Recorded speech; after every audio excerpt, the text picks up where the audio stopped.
Hello everybody! With Ghosts of Tsushima just around the corner in a couple weeks, I wanted to make a list of current generation samurai games that you could check out in the meantime if you really need to scratch that itch.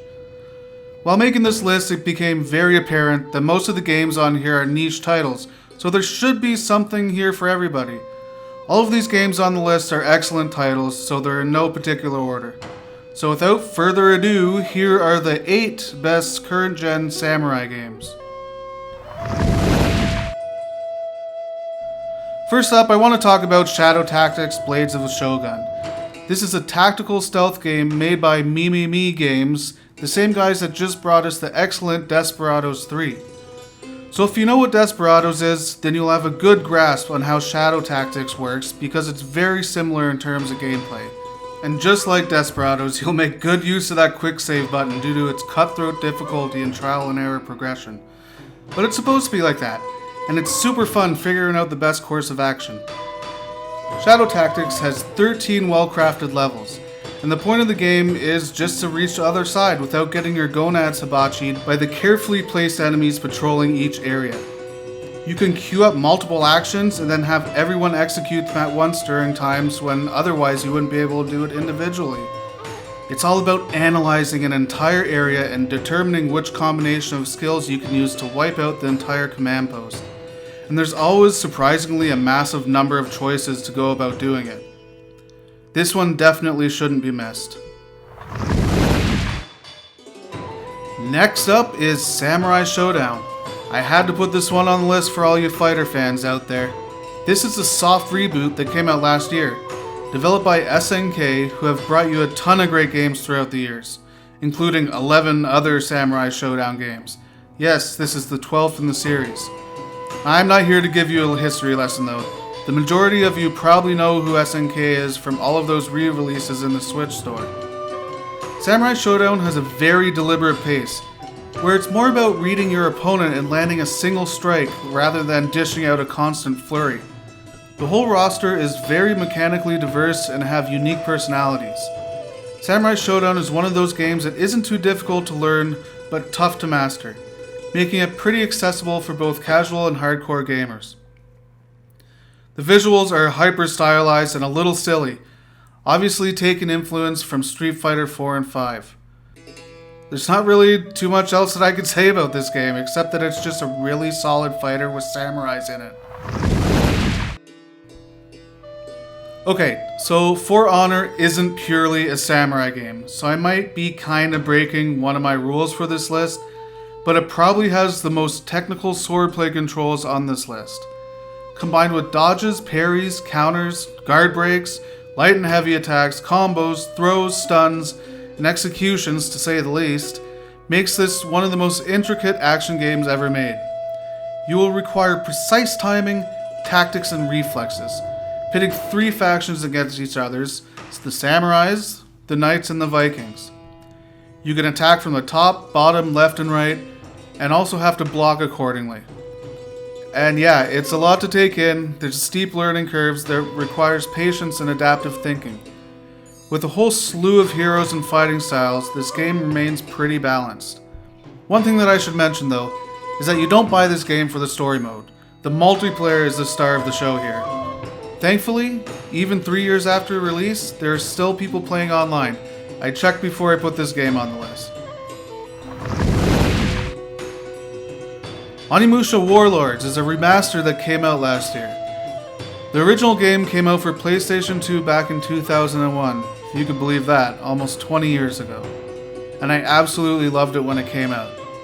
Onimusha blends the survival horror presentation with action-oriented combat and does it pretty well, with obvious inspirations from Resident Evil. And I think that it's absolutely worth revisiting in 2020, because for a game that's nearly 20 years old, it's held up pretty damn well. Now the controls are a bit dated, and it'll take a little getting used to, and it has fixed camera angles, which were a thing with early survival horror games, but for the most part, Onimusha Warlords is still a pretty damn good game. The progression is what you'd probably expect from an early survival horror game. You spend half the game fighting mythical demons, and you'll spend the other half looking for items to unlock doors. The voice acting is campy, silly, and stupid. But I like that in this game. I liked it when video games had dumb voice acting. It brought in a certain type of charm to the game. Now I gotta say, it's not one of the most in-depth remasters out there. It's pretty much the same game, just with a fresh coat of paint on it, bumping the graphics up to HD. But again, that's not really a bad thing. If you have any interest in playing an old school survival horror with a Japanese samurai theme to it, then I would suggest you check this one out.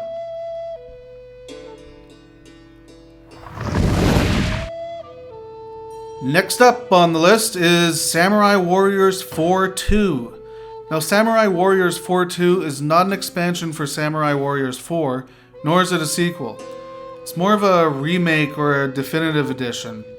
The developers pretty much didn't think that Samurai Warriors 4 was good enough and have cited that Samurai Warriors 4-2 was a perfect version. Yeah, it falls in a weird realm. Anyways, if you're looking at the gameplay and thinking that it looks awfully a lot like Dynasty Warriors, well, you're right. It's developed and produced by the same companies and is essentially Dynasty Warriors, but with samurais. If you're unfamiliar with the gameplay, you could switch between two selected characters, complete objectives during battle while slaughtering hordes of enemies, with some one-on-one duels thrown in there. It's less button mashy than you would think, with systems forcing you to think a bit about which moves that you should use. Regardless of your approach, it's extremely satisfying wiping away literally hundreds of troops within a few seconds. Samurai Warriors 4-2 boasts a massive cast of playable characters. I'm talking almost 60. With 12 massive skill trees unlocked, it's easy to play this game with different playstyles. If fast-paced action is your thing, then maybe consider giving this one a go. Oh, Sekiro. How you have kicked my ass over and over. I'm sure that a lot of you know about this game, but regardless, I obviously had to put it on the list. Created by From Software and directed by Hidetaka Miyazaki, the same team that made Dark Souls and Bloodborne games. If you're a fan of the genre and you haven't played this one, then it's a no-brainer. Sure, this game is harder than Johnny Sin's Boner, but the satisfaction you get from the progression is unbelievable.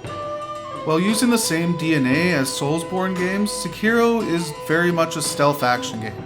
You will be constantly pouncing on enemies from above, hiding in the grass, and crouching under buildings. It has more of a cohesive story and characters, and in some ways more forgiving once you overcome the steep learning curve. All of the areas are intertwined with shortcuts and immense verticality, giving the feeling that everywhere is connected. Unlike the Soulsborne games, Sekiro does not use attributes. Sekiro does not have an array of weapons and armor. Instead, Sekiro uses your experience points to unlock a vast amount of skills. You have a prosthetic arm in which you equip with different gadgets, most of which are specific to certain situations. I found it incredibly fun zipping around with Sekiro's grappling hook, especially when I needed to escape from battle and hide from a life-threatening foe. I can't say enough about Sekiro. In many cases, it's an evolution of From Software's Souls formula, and I love it. Okay, so I lied a bit. Total War Shogun isn't a current-gen title, but you guys have to give me a mulligan on this one, because honestly, shame on me if I'm making a Best Samurai video game list and I didn't include this title. Because in my opinion, it's one of the best Total War games. Shogun 2 has so many features and systems, it's almost mind-blowing. You have to manage your economy, command generals, build armies, and engage in diplomacy with other leaders. And of course there are the real-time battles showing thousands of soldiers engaging in hand-to-hand combat. You can ambush, you could join forces, and you could attack with naval armies. There's also a huge multiplayer element to this game, which is still thriving today. There's a great balance with incredible customization. I think this game's like $8 on Steam. If you're an RTS fan, you shouldn't let this one slip by. And the final game on my list is actually two games. I'm sure you saw this one coming. Yes, it's Nioh and Nioh 2. Yes, this is a Dark Souls clone, but it's the best Dark Souls clone out there.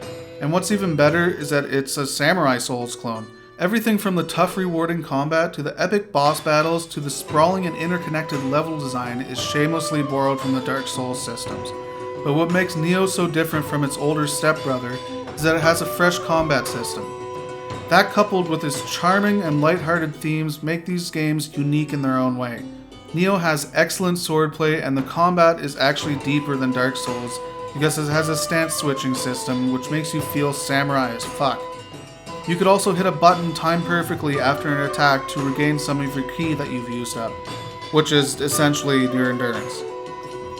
Please check these games out if you haven't. They are some of the best samurai games out there, and the first one is super cheap if you're on a budget. Thanks for watching this video. If you liked it, consider subscribing. Peace out.